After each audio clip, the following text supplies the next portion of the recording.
Classes पर हार्दिक स्वागत है। बच्चों, अपना जो पिछला जो लेक्चर था वो क्लास 12 का टॉपिक था मैट्रिक्स, उस पर हुआ था और अपना क्लास 12 का जो टॉपिक मैट्रिक्स है वो ख़त्म हो चुका है। और आज की क्लास में अपन करने वाले हैं मैट्रिक्स से अगला टॉपिक डिटर्मिनेंट, जो आपस में देखने में मिलते जुलते से लगते हैं लेकिन इनके अंदर थोड़ा बहुत डिफरेंस है। वो अपन आज की क्लास में थोड़ा थोड़ा बेसिक करेंगे, उसके बाद उसके जो क्वेश्चन करेंगे उनमें पूरी तरह से उसको कवर करेंगे। तो बच्चों, मैं आपको सबसे पहले जो अपन ने मैट्रिक्स पढ़ी थी उसका थोड़ा सा मोटा मोटा रिवीजन कर देता हूँ कि अपन ने इसके अंदर क्या क्या पढ़ा था। देखना, मैट्रिक्स के अंदर सबसे पहले अपन ने पढ़ा था मैट्रिक्स की परिभाषा, और परिभाषा के अंदर अपन ने पढ़ा था कि वस्तुएं हैं या तो कोई वस्तुएं या कोई संख्याएं, इनका एक सुव्यवस्थित रूप,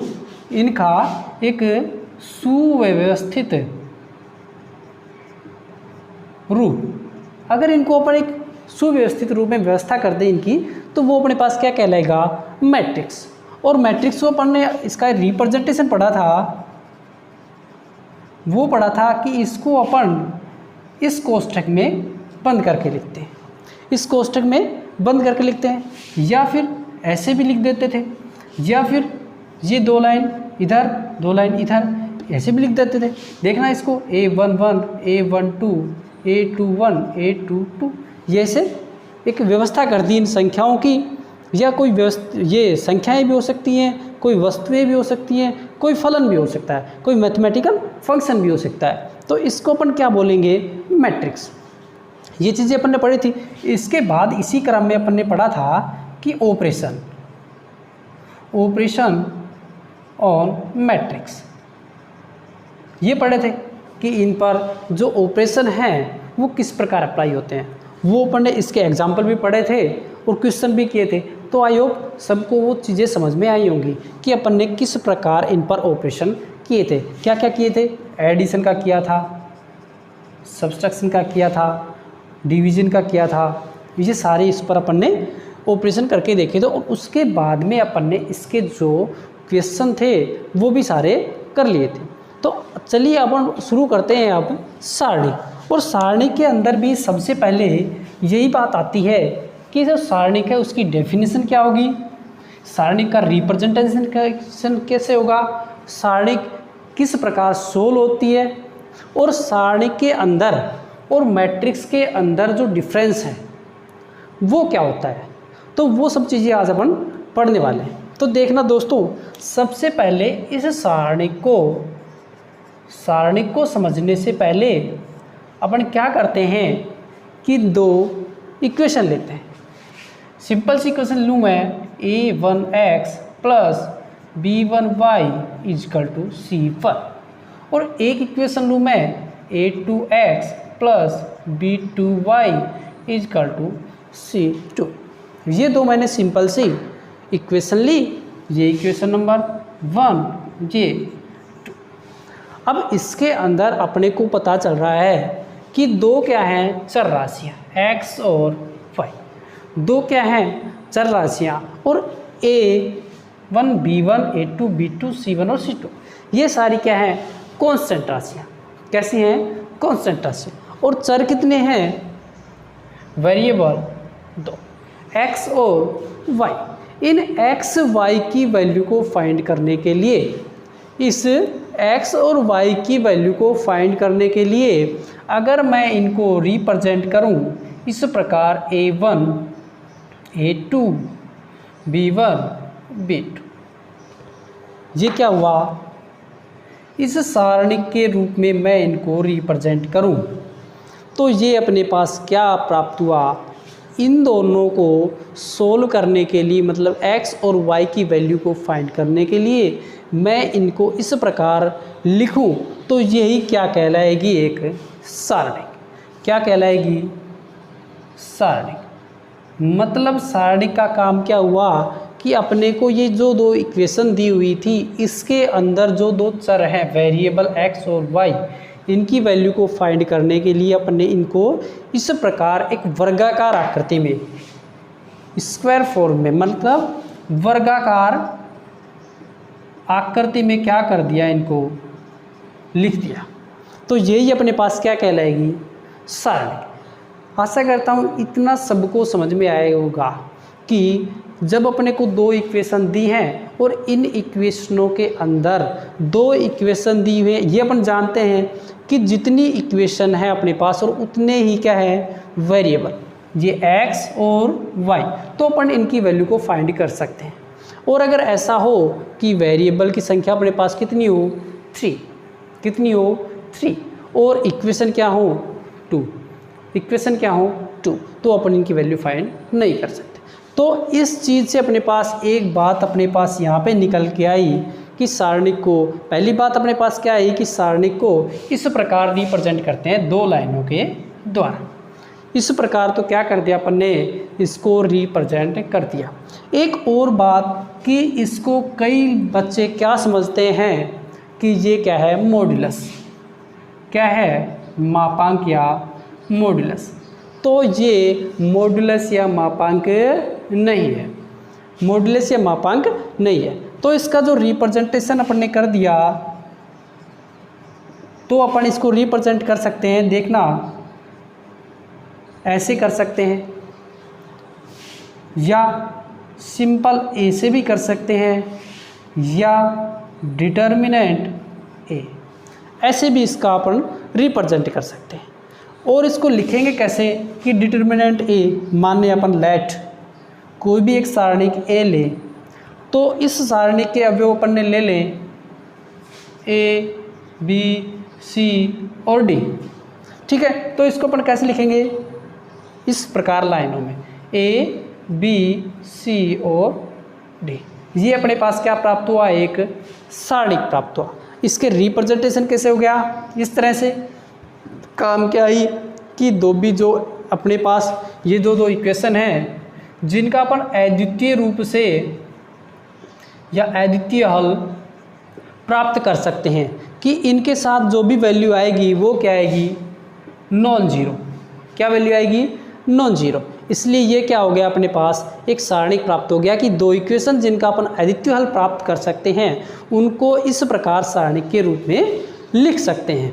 ये तो अपने पास मोटी मोटी बात हुई सारणिक की, सारणिक क्या है, कैसे काम करती है, कैसे इसका रिप्रेजेंटेशन करते हैं। अब इसके बाद आता है कि सारणिक कितने प्रकार की होती है और उनको सोल्व किस प्रकार करते हैं।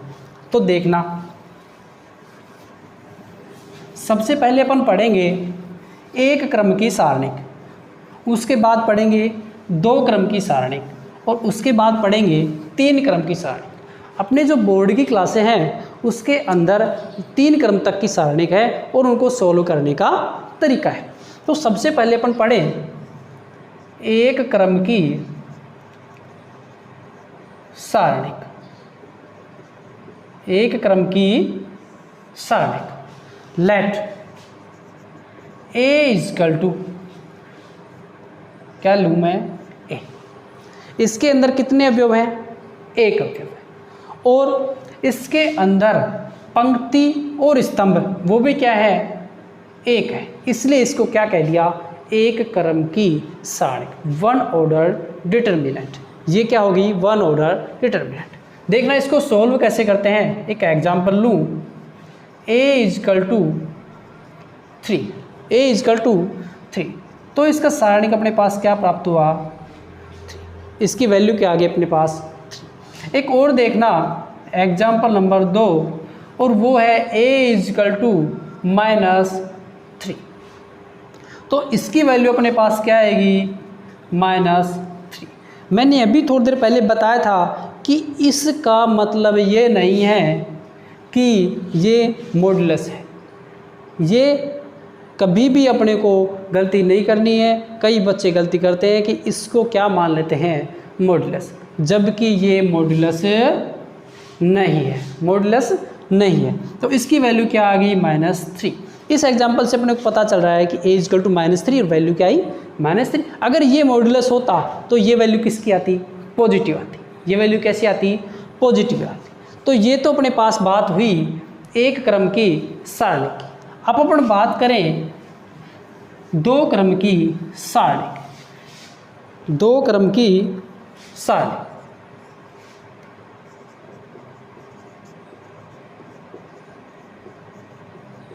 इसकी बात करें, दो क्रम की सारणी का मतलब कि ऐसी सारणी टू ऑर्डर डिटर्मिनेंट, ठीक है, दो ऑर्डर की सारणी। इसकी बात करें अपन सबसे पहले कि ये क्या होती है, तो टू ऑर्डर डिटर्मिनेंट होती है कि ऐसी सारणी जिसके अंदर, ऐसी सारणिक जिसमें क्या हो, दो पंक्ति और दो ही क्या हो, स्तंभ। एक बात तो अपनी पहले क्लियर हो चुकी है कि जो सारणिक है उसके अंदर हमेशा हमेशा रो और कॉलम क्या होंगे, इक्वल होंगे। रो और कॉलम क्या होंगे, इक्वल होंगे, क्योंकि अपन ने जब इक्वेशन देखी तो अपन इक्वेशन से जानते हैं कि जितने उसके अंदर वेरिएबल होंगे, चर होंगे, उतनी ही क्या होंगी, इक्वेशन होंगी। तो सीधी सी बात है, इसके अंदर रो और कॉलम क्या बनेंगे, समान बनेंगे। रो और कॉलम क्या होंगे, इक्वल होंगे।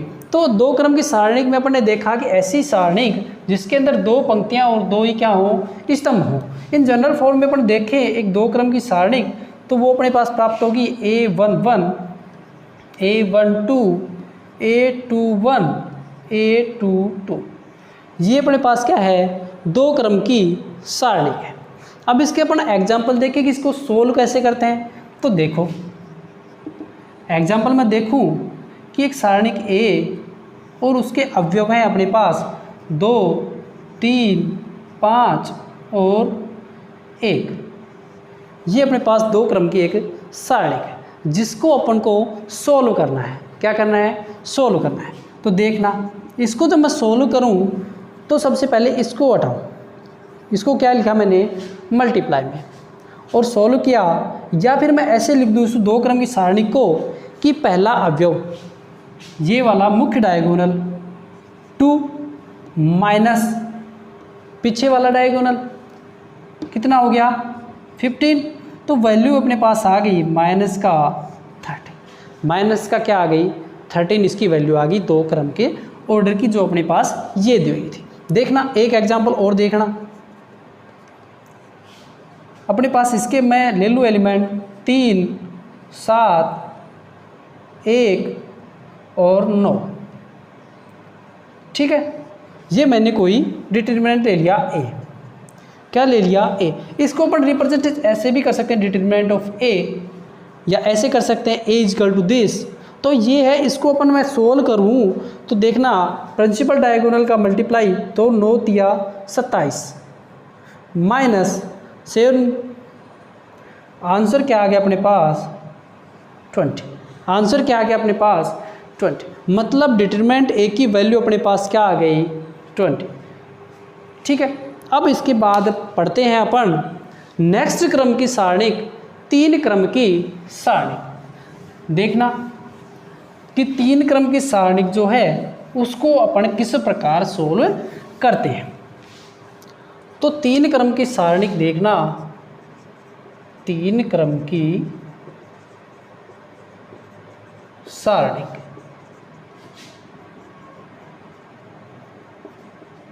थ्री ऑर्डर डिटरमिनेंट, कि इसको अपन कैसे करते हैं। तो सबसे पहले तीन क्रम की सारणिक जिसके अंदर तीन पंक्तियां और तीन क्या हो, स्तंभ हो। तीन पंक्ति और तीन क्या हो, स्तंभ हो, तो उसे क्या बोलेंगे अपन, तीन क्रम की सारणी। इसको इन जनरल कैसे लिखेंगे, इसको ऐसे नहीं करते, इसको ऐसे रिप्रेजेंट करते हैं, A11, A12, A13, A21, A22, A23, A31, A32 और A33। ये क्या होगी अपने पास, 3 इंटू 3 की सारणी। ये अपने पास क्या होगी, तीन क्रम की सारणी, थ्री ऑर्डर डिटरमिनेंट। अब देखना इसको सॉल्व कैसे करते हैं। पहले मैं इसी को लिख दूं इन जनरल कि कैसे सॉल्व करते हैं। तो देखना A11, जैसे मैट्रिक्स में करते थे या कि उसके अंदर करते थे इसमें कि इसको क्या करते थे, पहले दबाते थे, इसको दबा लिया तो इसके सामने का ये और इसको क्या कर लिया, रख लिया। इसके बाद में अपन ने 2 की जो मैट्रिक्स है वो सोल्व किया है कि पहले इस वाले विकिरण का गुणा माइनस इस वाले विकिरण का गुणा। तो देखना A11 बाहर आ गया, इसके बाद A22 multiply by A33, 22 into A33 minus A23 into A32। इसके बाद निशान आएगा माइनस का, किसका निशान आएगा, माइनस का, A12। उसके बाद इसको ढकेंगे और इसको ढकेंगे, फिर क्या आएगा A21 इंटू A33, निशान किसका, माइनस का, और A23 गुणा A31, ये आएगा इस प्रकार। फिर निशान किसका आएगा, प्लस का, फिर निशान किसका आएगा, प्लस का आएगा, और फिर क्या आएगा, मल्टीप्लाई में A13, क्या आएगा, A13, इसको ढकेंगे और इसको ढक लेंगे। इसके बाद में A21 और गुणा A32, माइनस का निशान A22 गुणा A31। ये क्या आ गया अपने पास, इस वाली सारणी का सॉल्यूशन, इस वाली सारणी का हल। अब अपन देखते हैं एक एग्जाम्पल, क्या देखते हैं, एक एग्जाम्पल। 3 क्रम 3 की सारणी को सोल्व करने का एक और भी तरीका है जिसको बोलते हैं अपन सारस या सारुस मेथड, सारुस विधि। इसके अंदर कैसे करते हैं, इसी के अंदर देखना एक बार। अगर ये जो है सारणी अपने को, इस सारणी को मैं इस प्रकार लिख दूं, कैसे, A11 A12 A13 A21 A31 A22 A32 A23 A33, और इन दो को क्या लिख दूं मैं वापस से पीछे, A11 A21 A31 A12 A22 और A32, इसको मैंने लिख दिया इस प्रकार। और क्या किया, इन तीनों को गुणा किया, फिर इन तीनों को गुणा किया, फिर इन तीनों का गुणा किया। क्या किया, पहले इन तीनों का गुणा, फिर इन तीन का गुणा, फिर इन तीनों का गुणा, फिर निशान किसका, माइनस का, फिर निशान किसका, माइनस का, मतलब इन तीनों का गुणा प्लस इन तीनों का गुणा प्लस इन तीनों का गुणा, फिर निशान किसका आएगा, माइनस का, और इन तीनों का गुणा प्लस इन तीनों का गुणा और प्लस इन तीनों का गुणा। ये क्या हो गया अपने पास, सारुस मेथड, सारुस विधि। जब अपन क्वेश्चन करेंगे तो इस वाली विधि से भी करके अपन देखेंगे कि किस प्रकार ये काम में आती है। अब अपन देखते हैं इसी पर एक एग्जाम्पल कि किस प्रकार अपन इसको सॉल्व करते हैं। तो देखना, लिखूं मैं इसके अंदर 1 2 3 3 1 2 1 1 1, ये मैंने एक सारणी ली, ये मैंने एक सारणी ली। अब इसको क्या करना है, अपने को सॉल्व करना है। तो देखना, सबसे पहले क्या लिखा था, इसका जो वैल्यू है वो अपने पास आएगी कि 1 मल्टीप्लाई बाई, इसको ढका मैंने और इसको, अब इस वाली का गुणा किया तो 1, फिर इन दोनों का गुणा किया तो -2, फिर निशान किसका आएगा, माइनस का और 2 कौन सा, ये वाला। अब इस वाली मतलब इसके जो आएगा ये पंक्ति और ये कॉलम अपन क्या कर लेंगे, ढक लेंगे। उसके बाद 3 इंटू 1 3 माइनस 2 इंटू 1 2, फिर निशान किसका आएगा, प्लस का आएगा, और मल्टीप्लाई किससे होगा, 3 से। इसको ढकेंगे और इसको, 3 को 1 से मल्टीप्लाई किया 3, 1 को 1 से मल्टीप्लाई किया 1। करो इसको सोल्व तो क्या आएगा, -1 को -1 से गुणा किया तो -1, 3 - 2 बचा कितना 1 को -2 से गुणा किया -2, 3 - 1 बचा कितना 2, और 2 को 3 से गुणा किया 6। तो अपने पास फाइनली वैल्यू आई कि माइनस का तो 3 और प्लस का 6, तो वैल्यू आ गई अपने पास प्लस का 3, प्लस का क्या आया 3। तो ये तो अपन सिंपल विधि से जैसे सोल्व करते हैं वो है। अब अपने पास आती है सारूस मेथड, कि सारूस विधि से इसको कैसे सोल्व करेंगे। देखना सारूस विधि से मैं इधर सोल्व करूँ इसको, तो क्या बताया था कि इन दोनों कॉलम को क्या कर दूँ मैं वापस से रिपीट कर दूँ पीछे। तो देखना इसको हटाऊँ मैं और इन दोनों क्या लिख दूँ वापस, 1 3 1 2 1 1। और क्या बताया था कि पहले इस वाले को गुणा करना है, ऐसे गुणा किया, फिर इसको और फिर इसको गुणा किया। तो 1 × 1 × 1 क्या आया 1, फिर 2 × 2 × 1, 2 × 2 4, 3 × 3 9। निशान किसका बताया माइनस का। उसके बाद मल्टीप्लाई करना है इस वाले डायगोनल को, तो 3 × 2 6, फिर ये प्लस 2, फिर ये वाला प्लस 3। देखना सोल्व करूँ मैं तो 9 + 1 10 + 4 14 -6 + 2 8 + 3 11। देखना वैल्यू क्या है अपने पास। सारूस विधि से सोल्व करें या सिंपल मेथड जैसे अपन ऐसे सोल्व करें, दोनों से वैल्यू क्या आई है 3 आई। तो ये इसकी कौन सी विधि हो गई सारूस मेथड। तो ये तो क्या होगी अपने पास सारणी की type, first order, second order और थर्ड ऑर्डर, 3 × 3 2 × 2 और 1 × 1 की तीनों प्रकार की सारणी को ही उनको सोल्व करने का तरीका हुआ। और आशा करता हूँ ये सभी आपको समझ में आया होगा। इसके बाद अपन पढ़ेंगे अब इनके कि मैट्रिक्स और जो सारणिक होती है डिटर्मिनेंट, इसके अंदर जो अंतर होता है वो क्या होता है। कि अपन ने मैट्रिक्स पढ़ ली और सारणिक पढ़ ली, दोनों दिखने में ऐसे लगते हैं कि बस सारणिक को अपन वो मैट्रिक्स को ऐसे रिप्रेजेंट करते हैं और सारणिक को ऐसे, लेकिन इनके अंदर जो मूलभूत डिफरेंस है कि कैसे पता लगेगा कि ये तो मैट्रिक्स है और ये सारणिक है, तो वो देखना कि इनके अंदर क्या अंतर होता है। डिफरेंस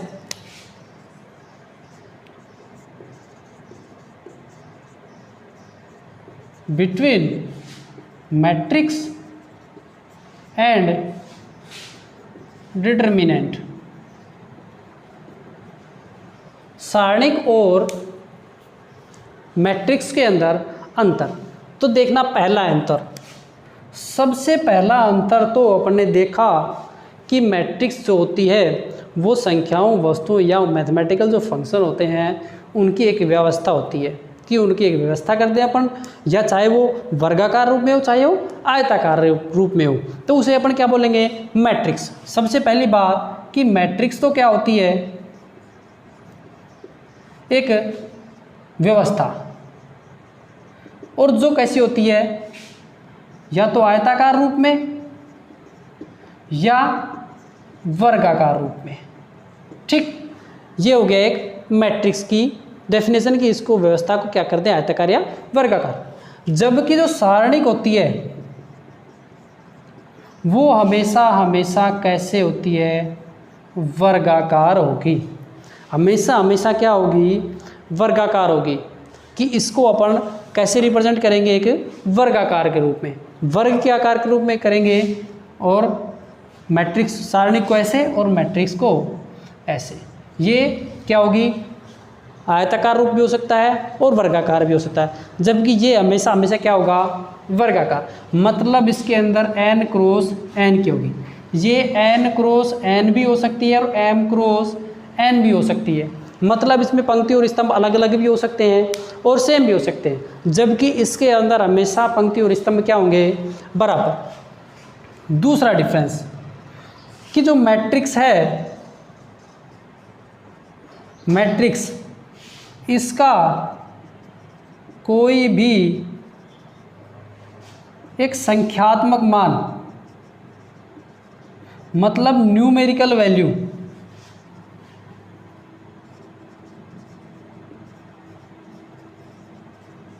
नहीं होती है।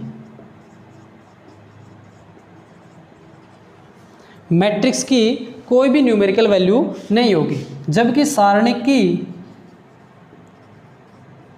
कोई संख्यात्मक मान होता है।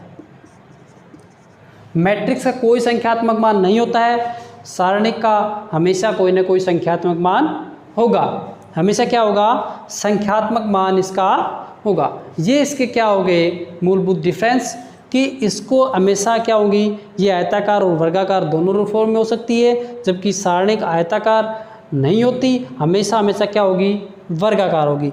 दूसरा डिफरेंस कि मैट्रिक्स जो है उसके अंदर क्या होंगे, इसका कोई ना कोई संख्यात्मक मान नहीं होगा, जबकि इसका कोई भी संख्यात्मक मान नहीं होगा, जबकि सारणिक का कोई न कोई संख्यात्मक मान जरूर होता है।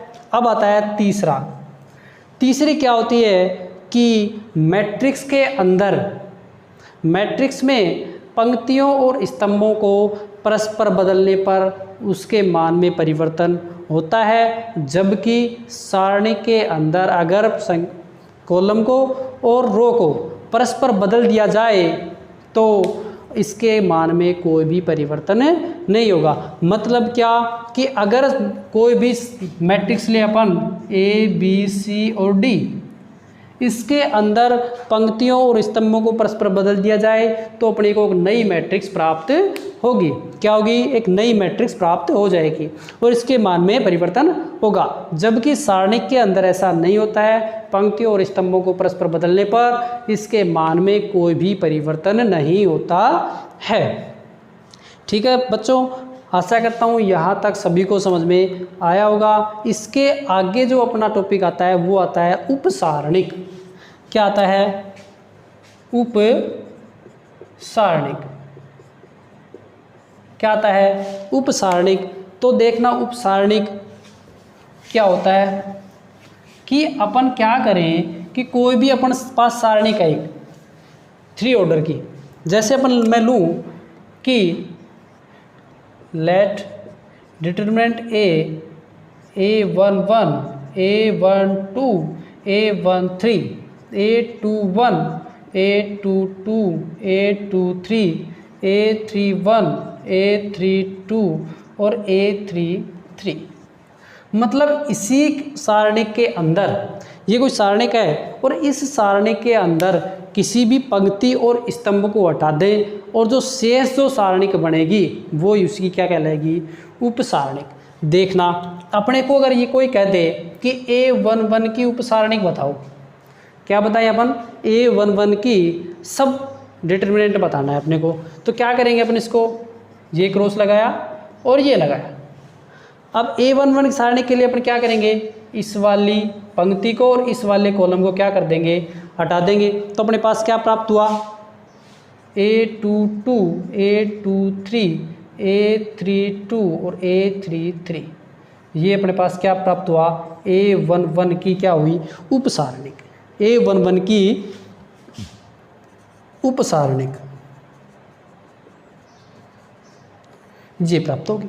इसी तरह अपने को कोई भी एलिमेंट दे दे कि उस एलिमेंट्स के संगत उपसारणिक निकालो, कि A23 की उपसारणिक निकालो। देखना, और इसको हटा दूँ, इसको हटा दूँ, क्या बची अपने पास? A23 की उपसारणिक A11 और A31 A13 और A33। ये क्या होगी? A23 की उपसारणिक। ये क्या होती है इनकी उपसारणिक। अब अपने पास आगे आएंगे इससे रिलेटेड जो भी एग्जाम्पल हैं वो। तब तक के लिए धन्यवाद, आप सभी का आभार। जय हिंद, जय भारत।